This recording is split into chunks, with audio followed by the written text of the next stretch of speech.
33.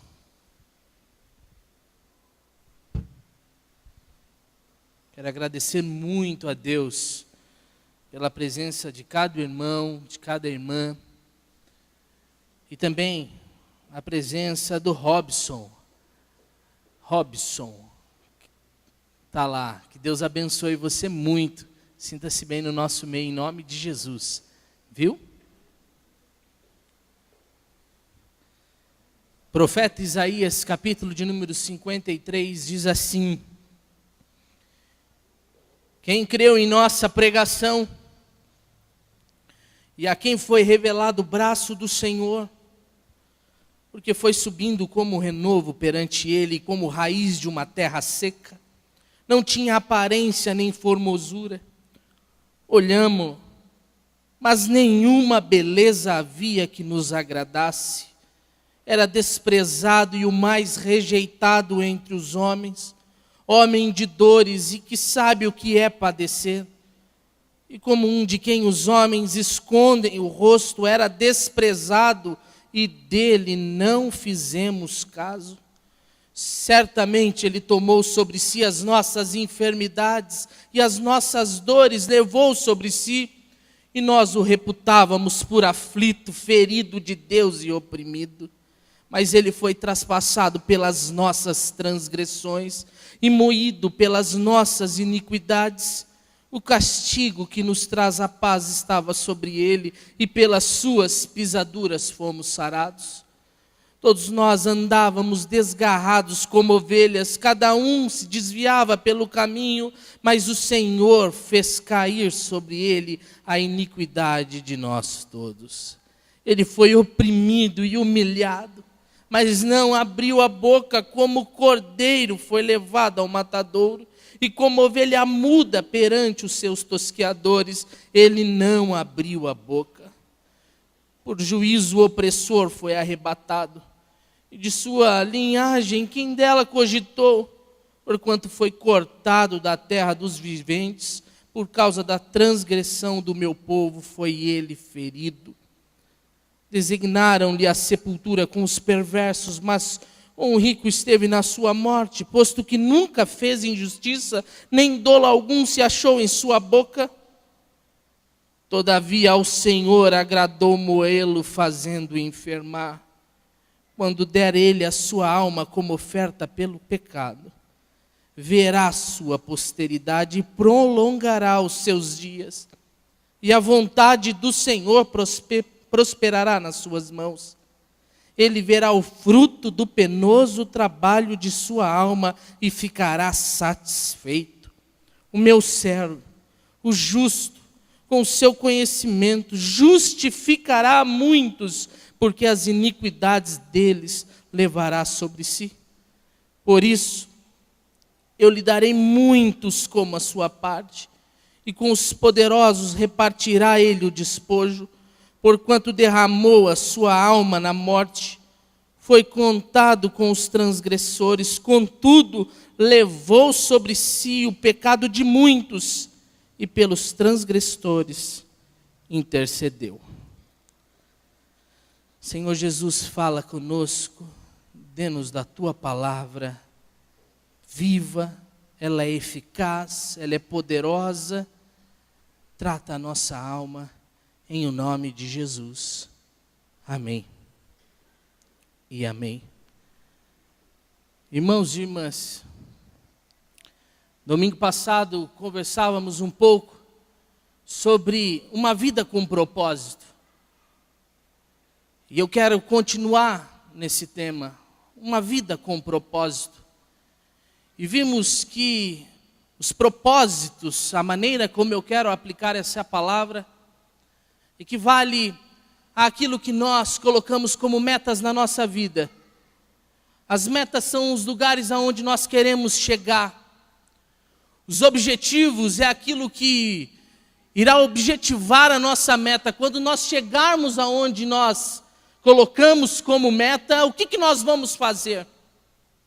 E propósitos está nesse meio, como algo que nos levanta, como algo que nos põe em movimento, como algo que coloca no nosso coração sede e fome para caminharmos, para prosseguirmos, para não estacionarmos. E vimos no domingo passado que para que eu e você tenhamos propósitos na vida, porque a nossa meta já está estabelecida, é sermos imagem e semelhança do Filho do Homem, é sermos sal da terra, é sermos luz do mundo, é sermos o bom perfume de Cristo, é sermos a carta viva do nosso Senhor. Essa é a meta.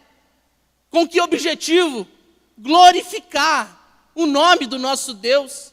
Seremos tudo isso para a glória de Deus Pai. Temos uma meta, temos objetivos, e o que fará eu e você nos mobilizarmos? São os propósitos. E o primeiro propósito que nós vimos é que temos propósito. Se a gente não parar para pensar nisso, nós vamos ficar estagnados. Vimos a vida de Eliseu como um homem que queria uma vida em plenitude. Homem que, ao contrário de Jeoás, vivia uma vida totalmente rendida às mãos de Deus. Quando que Jeoás, homem medíocre, vimos domingo passado, era uma flecha de vitória. Ele lança a flecha, o profeta Eliseu pede, atire agora, golpeie o chão, ele dá só 3. Não continua, não persevera, uma marca da mediocridade. Começa, mas para pelo meio. Sim, temos que ser a imagem e semelhança de Deus. Sim, temos que ser o bom perfume de Cristo. É isso mesmo, vamos. Damos 3 passos e paramos, prostramos e achamos que a vida é isso mesmo, como nós estamos agora, nesse exato momento, e tão só isso. Não! Precisamos de propósitos, precisamos de coisas que nos levem a prosseguir, a não desanimar. Precisamos prosseguir para o alvo da soberana vocação que está em Cristo Jesus. Olhe para a mesa. Será que esse não é um dos mais belos propósitos que nos coloca em movimento? Eu diria que esse é o principal, esse é o centro. Cruz, Cristo, morte, pagou a dívida. Olhar para isso, pensar um pouco nisso, fará com que eu e você saiamos da letargia e vivamos uma vida com propósitos.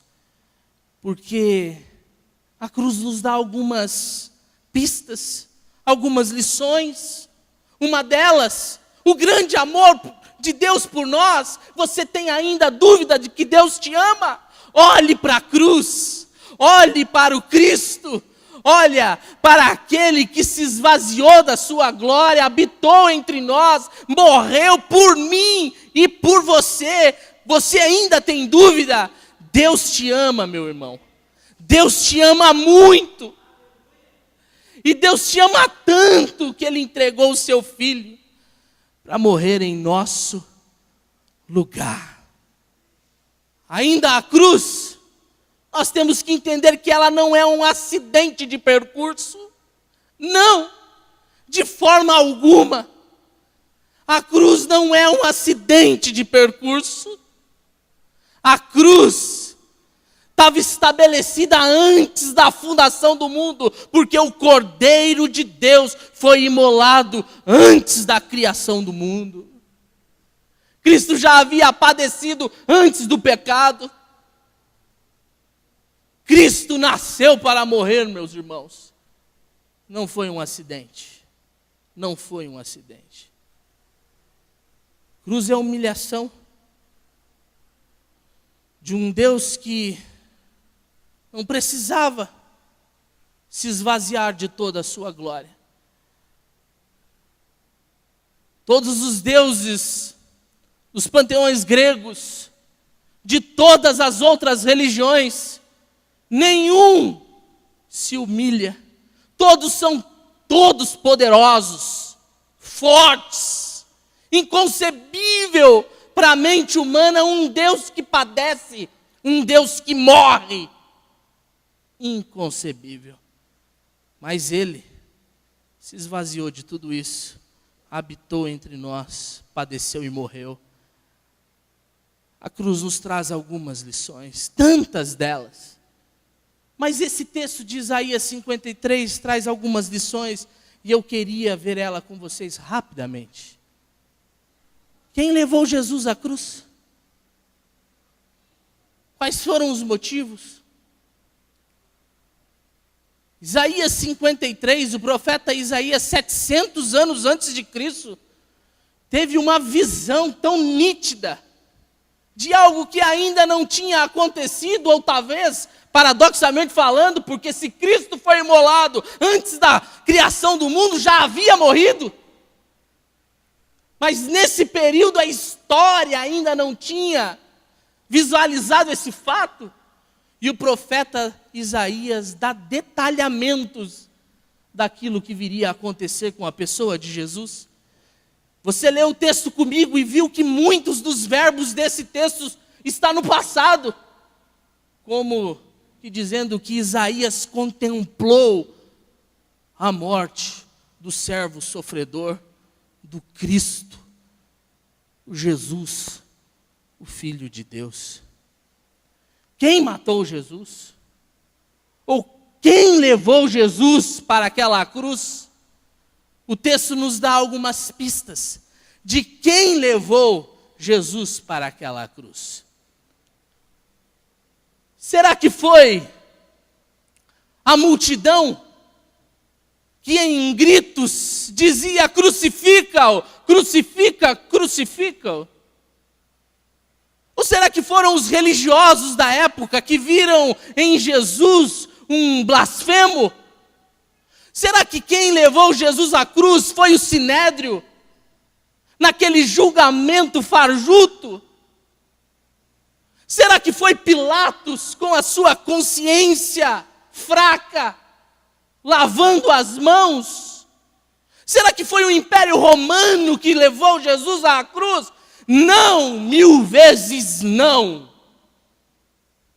E o texto nos explica quem levou Jesus à cruz. Olhe para o texto, por favor. Olha que o texto nos diz. Primeiro momento, o texto nos diz que quem levou Jesus para a cruz foram os nossos pecados.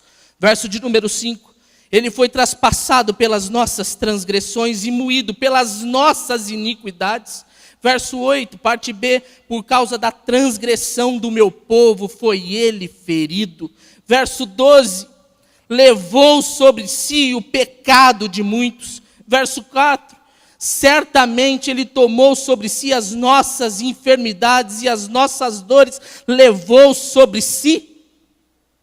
Quem levou Jesus para a cruz foi o meu, foi o seu, foi os nossos pecados. O texto nos dá algumas palavras: transgressão, iniquidade, pecado.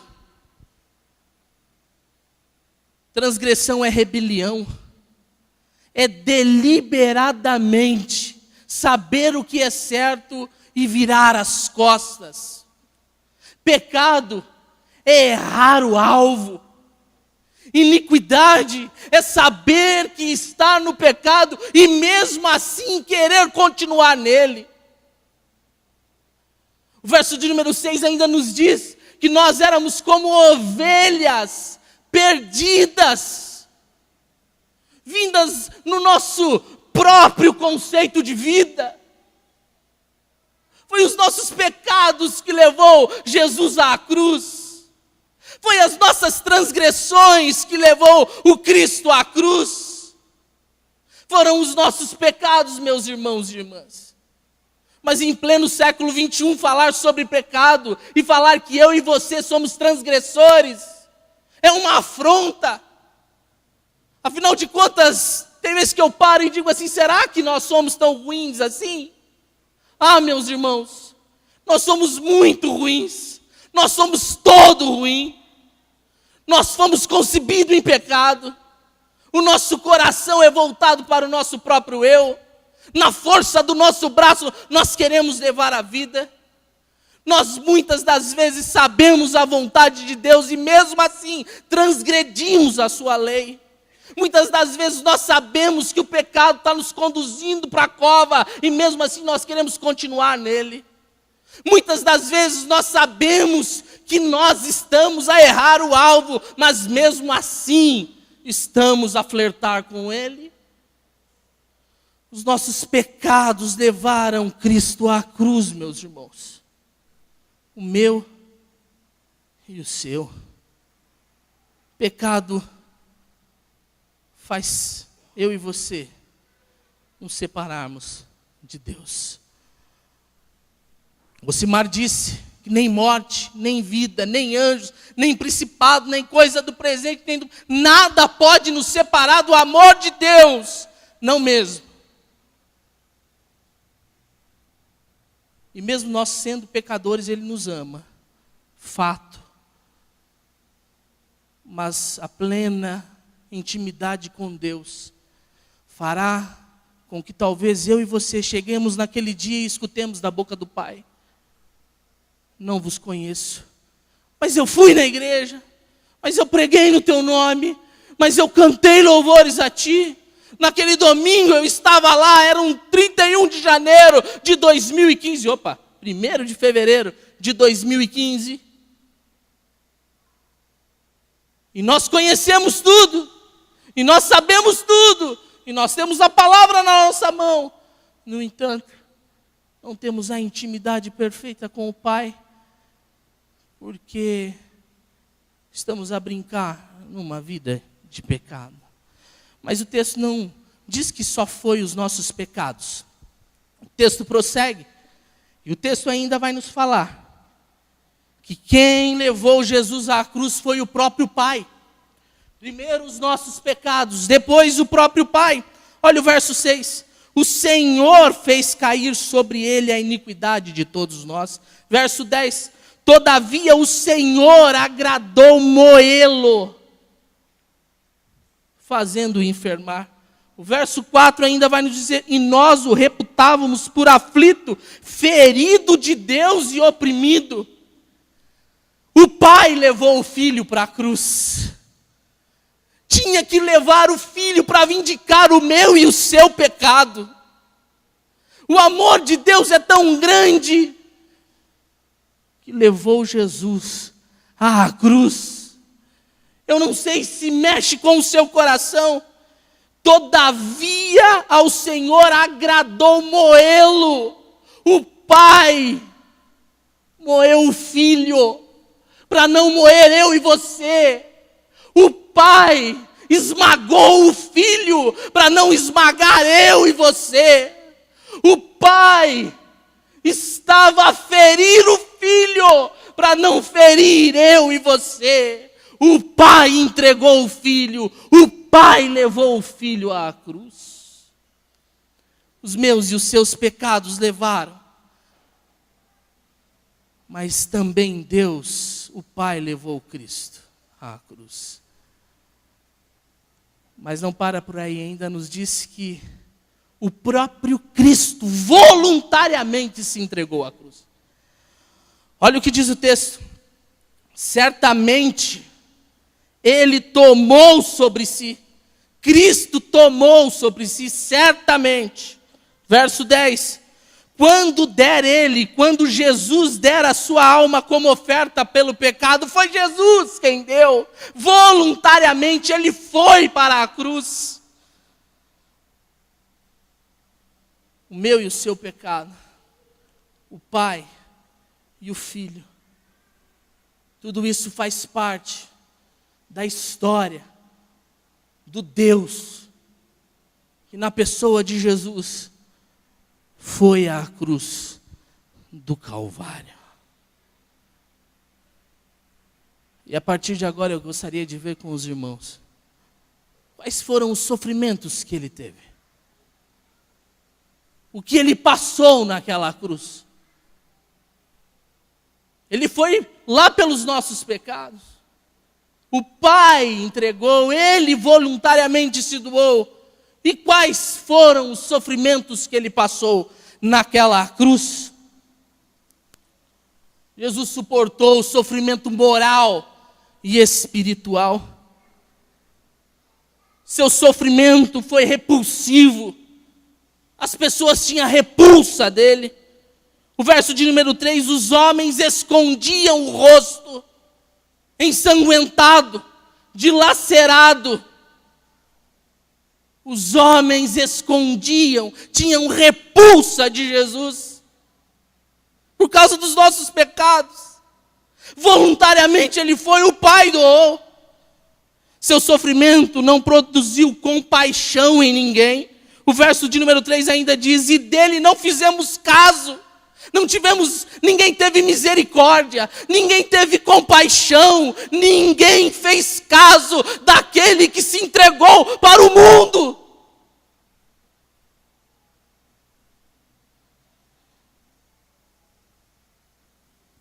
Ele teve experiência íntima e longa com o sofrimento. Verso de número 3 ainda, homem de dores e que sabe o que é padecer, sofreu. E sofreu muito. Ele foi rejeitado, meus irmãos. O verso de número 3 diz, o mais rejeitado entre os homens. Preste atenção nisso. Não é um dos mais rejeitados. O texto diz, o mais rejeitado entre os homens. Todas as minhas rejeições, todas as suas rejeições, toda a rejeição sofrida pela humanidade não se compara àquele que sofreu mais rejeição do que todos nós. Ele foi rejeitado. Foi rejeitado pelo seu povo. Ele veio para os seus e os seus não o receberam. Ele foi rejeitado pelos religiosos da época. Chamaram de beberrão, glutão, endemoniado. Ele foi rejeitado pelo sinédrio, cuspiram na cara dele, o chamaram de blasfemo. Ele foi rejeitado pelo Império Romano, Herodes quis matá-lo. Ele foi rejeitado, meus irmãos e minhas irmãs, pelo próprio Pai. O próprio Pai o rejeitou. O suplício da cruz, lá pelas tantas do sofrimento, ele clama, Deus meu, por que me desamparaste? Meus irmãos, o sofrimento foi moral, mas foi espiritual. Nesse exato momento onde Pai e Filho, onde a Trindade Santa com a sua comunhão eterna e plena, são divididos. Porque a Bíblia diz que pecado faz separação. E quando Cristo Jesus toma sobre si todos os nossos pecados, o Pai e o Filho agora estão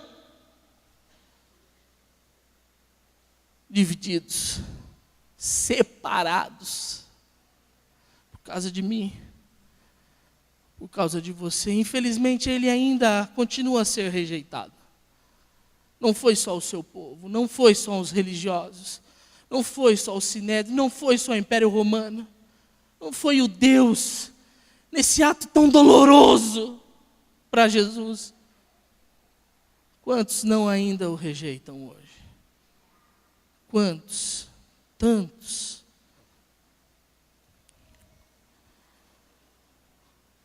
A palavra de Isaías ainda continua. Jesus sofreu e suportou o sofrimento físico. O verso de número 2 diz que ele estava com um semblante desfigurado, mas óbvio. Ele vai para o Getsêmani.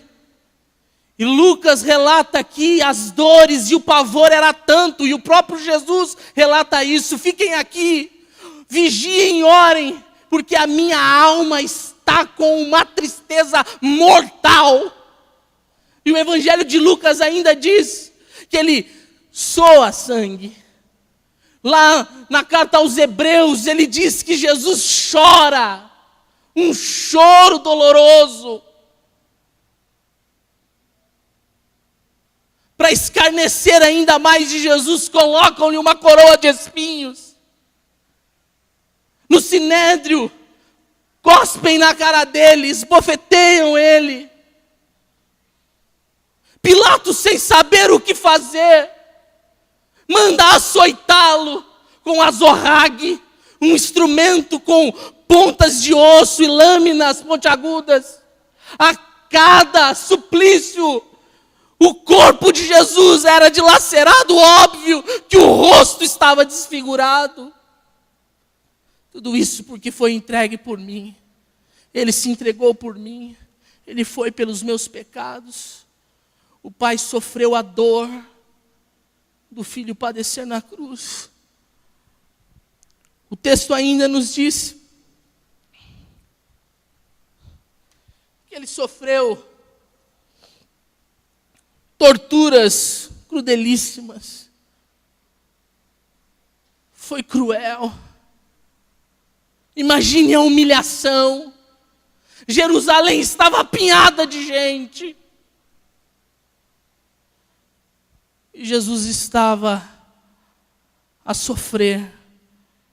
E Jesus sofreu toda a sorte de escárnio. E aí eu te pergunto, como ele reagiu? O que faria eu e você? Nós somos injuriados. Nós passamos por dificuldades. Nós temos perseguições. Talvez nem tantas assim. Muitas delas é do nosso subconsciente. Quantos não estão neuróticos? Quantos não estão doentes? Quantos não desistem da vida pelo fato de não ter sido cumprimentado pelo fulano e pelo ciclano? Quantos não têm uma intimidade profunda um com o outro pelo simples fato disso ou daquilo? Frente às maiores injúrias, frente aos maiores escárnios, frente aos maiores sofrimentos, o que ele fez? O que Jesus fez? E o texto responde. O texto nos diz claramente que ele não abriu a boca. O verso de número 7, como ovelha muda perante os seus tosqueadores, ele não abriu a boca. Sabia por que estava ali. Ele sabe do porquê veio, do porquê está nesse exato momento sofrendo tudo isso. E se não bastasse ainda, o verso de número 12 diz: levou sobre si o pecado de muitos e pelos seus transgressores intercedeu. Os maiores sofrimentos, ele ainda intercedeu pelos seus transgressores. E nós sabemos do fato, ele olha para os seus transgressores e diz: Pai, perdoa, eles não sabem o que fazem. Jesus morreu.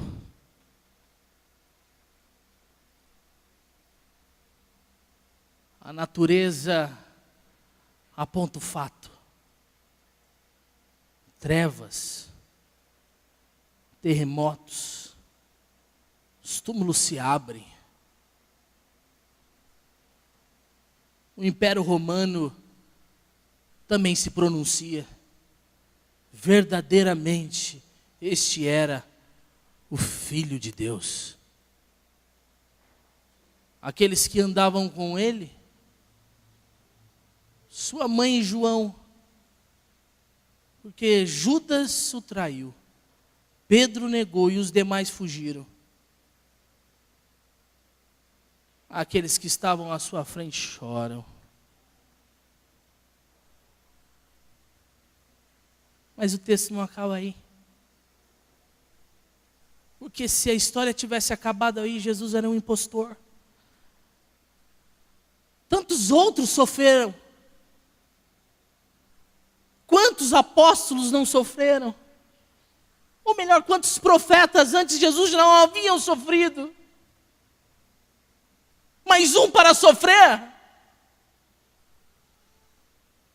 Eu ainda tenho algumas partes, você sabe tudo sobre a crucificação de Jesus, mas na história da crucificação o mais importante não é a crucificação, mas o crucificado. Porque esse Jesus não é um impostor. Esse Jesus venceu a morte. Esse Jesus trouxe vida para mim e para você. Esse Jesus pagou a dívida. Esse Jesus retornou, reviveu, ressuscitou. E Deus, o Todo-Poderoso, está próximo, dando palavras de vitória aqui em Isaías 53. E eu queria que você visse isso comigo. Olha o que diz o verso de número 10.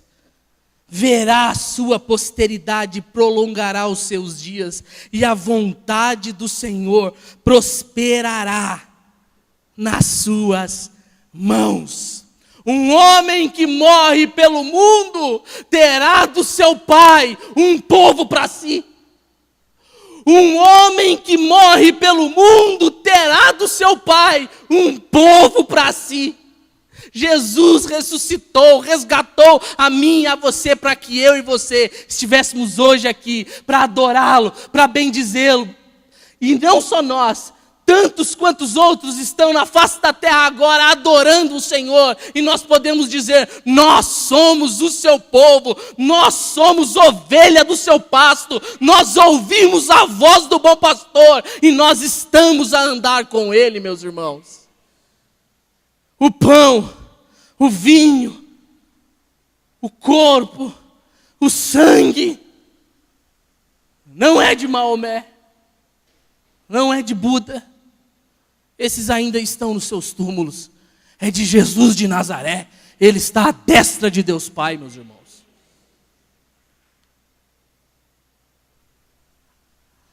E eu encerro, mas uma pergunta ainda fica.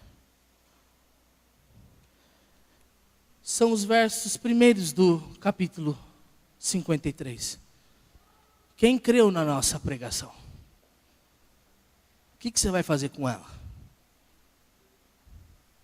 Quem creu na nossa pregação? Crer é possuir. Crer não é dizer que creu. Crer é possuir, é viver. Quem creu na nossa pregação? Ele foi à cruz por mim. O Pai entregou. Ele se doou. Ele sofreu. E o ponto alto do sofrimento de Jesus, para mim, eu acho que não foi os meus e os seus pecados nele, mas foi a separação entre ele e o Pai. Sim, pelos nossos pecados.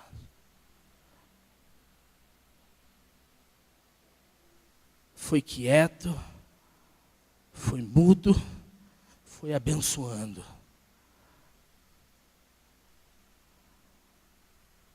E hoje, foi gloriado com um nome que está acima de todos os nomes, para que todo aquele renda-se, dobre-se àquele que venceu a morte.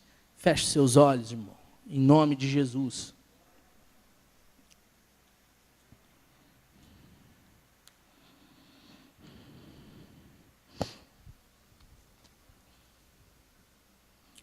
Senhor Deus, santo é o teu nome.